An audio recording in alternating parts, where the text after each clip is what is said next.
What is happening, my peoples? My name is Sumet Chatterjee from the Flow Zone Academy, and I'm a flow state coach, which means that I help you feel better and perform better. Today I'm talking about bridging the gap. Bridging the gap with the 7 S's. What exactly is the gap?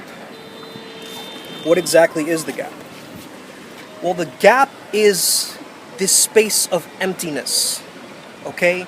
Now, we think of emptiness like it's a bad thing, like it's a hollow feeling. In the flow state, the emptiness is where things are born. It is the space, the tabula rasa, the blank slate from which movement comes through. All movement comes from emptiness. All movement comes from the gap. Now, in martial arts, we talk about this concept of bridging the gap. If you're a martial artist, you know this. It's the space between you and your opponents. You want to bridge the gap. You want to make that space closer. You want to be in the moment, in that pocket, to be able to respond and react accordingly to what is called through you. Now, how can we apply this little anecdote into our daily lives? How can we tap into the flow state in our daily lives? How can we use this martial arts concept in a very practical way? Well, you want to also bridge the gap, merge action and awareness together in whatever it is that you are doing in your life. Let's say it's in your relationships, and you've been moving away from your relationships. You haven't been putting attention into your relationships. You've been pushing yourself away from them. To bridge the gap means to lean into them, to merge the emptiness, to be present in that emptiness and let it slowly move you two closer together. What does it mean for your health? It means to lean in each day when you feel that resistance, where you feel like, nah, I'm not going to walk, I'm not going to do it, I'm not going to work out, I'm not going to do that. What you do instead is you lean in, you merge, you bridge the gap between the thing, the treadmill, and you. You get closer to it. Proximity equals power. Proximity equals power, right? So, you want to understand this concept and apply it to your health, even your wealth, okay? Now, how do we apply it to wealth? Well, we're scared of money. Let's be honest, we're scared of it. We don't want to look at our bank accounts most of the time. But if you can lean in, if you can merge your action and awareness, and you can understand when you're getting paid, and tracking your money, and tracking your investments, and being able to lean into that and bridge the gap and merge that gap, what are you doing? You're bridging the gap. You're getting into this pocket. Now I want to talk to you about the 7 S's that you can remember to be able to make the gap profoundly creative for you. Okay? Because it is a creative tool to be able to come from this gap. Okay? I'm not talking about Gap as in the clothing brand or, okay? I know some of you may be thinking of that, but no. The first S is spontaneity. So being able to be spontaneous in each moment, to react just out of the blue, think on your feet, and be able to just be you, be fully you, the most of you that you can be.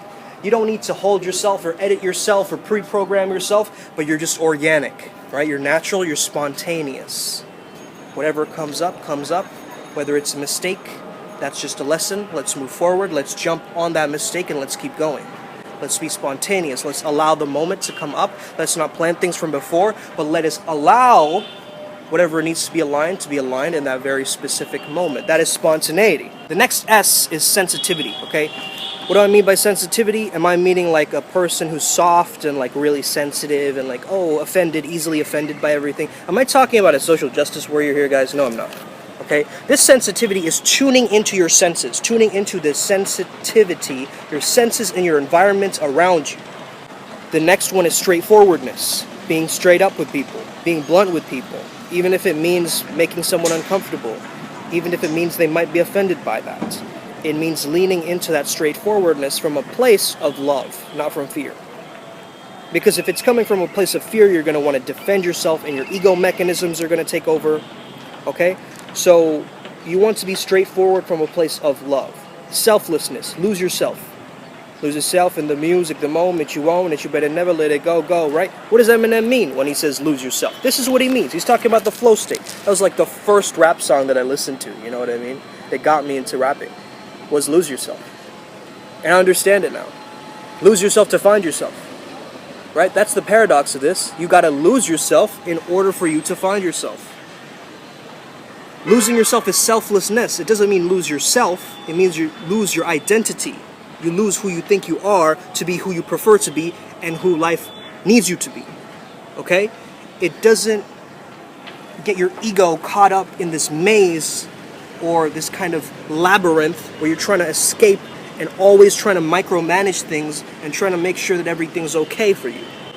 But instead, you're losing yourself. You're getting that little moment of ego death that allows you to reconstruct the identity towards how you truly choose and prefer to be. That's the power of the flow state, okay?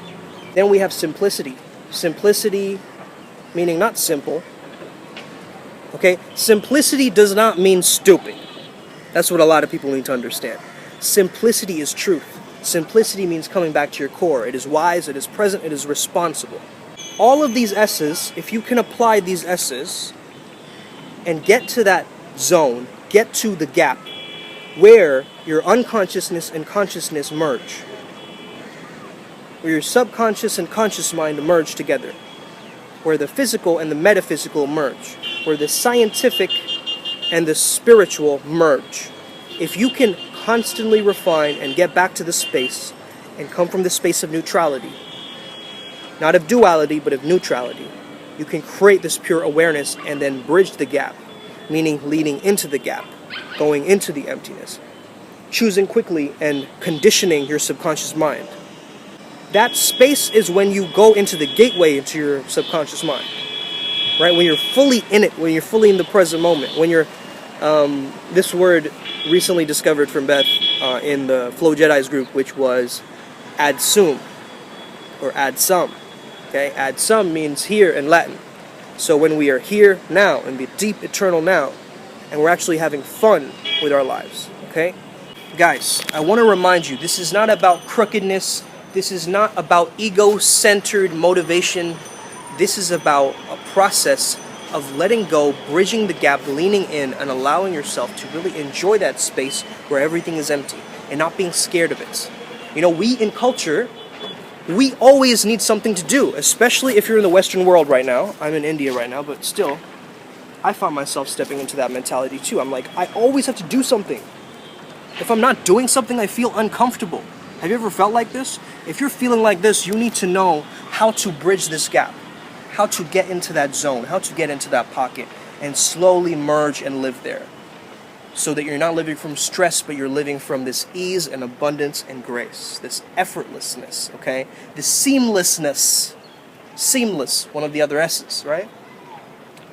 Seamless, man, it's easy, it's effortless. It doesn't have to be this pushing mentality. It can be as easy as you want it to be. But you get to decide. You get to set that intention that today I'm going to make things easy for me, not difficult. And hard work does not have to equal hard work, as in difficult work. There is an effort there initially, of course. There is a push there, but it's not a pushing that is difficult. It's a pushing that is graceful. It is a pushing that is involuntarily healing you. You get what I'm saying, guys? So when you want to bridge this gap, you truly have to understand yourself on a deeper level. And that deeper level is going to get you to a deeper truth about yourself, your own self-awareness. We're talking in the Flow Jedi's group today about how our mind, this is by Dante, man, he said, my mind is my favorite topic of research. My mind is my favorite topic of research. And I wholeheartedly agree with that. Our minds are so expansive, guys, that we can learn about it forever. We can keep learning about it, in fact. We can learn about it till the end of days, till the end of time, in fact. Because our minds are always expanding, always growing, always learning new stimuli and information. So why not allow ourselves to truly be the samurai, the ninjas, the catalysts, the shamans, the mystics, the warlords, the witches, the priestesses, the huntresses of this world? Why not allow ourselves to be of the light and still be pretty badass along the way? I mean, that's just what I believe. And you don't have to agree with me, but I think there's a power in figuring out our power. and our power in humanity. The power of compassion, the power of truth, the power of receptivity, the power of versatility. And if we can tap into these 7 S's, I want you to comment those 7 S's down into the comments if you're truly resonating and you hear this message today. That's one way you can integrate it quickly. Okay? Have an amazing day. May the flow be with you and stay legendary. Flow Jedis. Peace and love.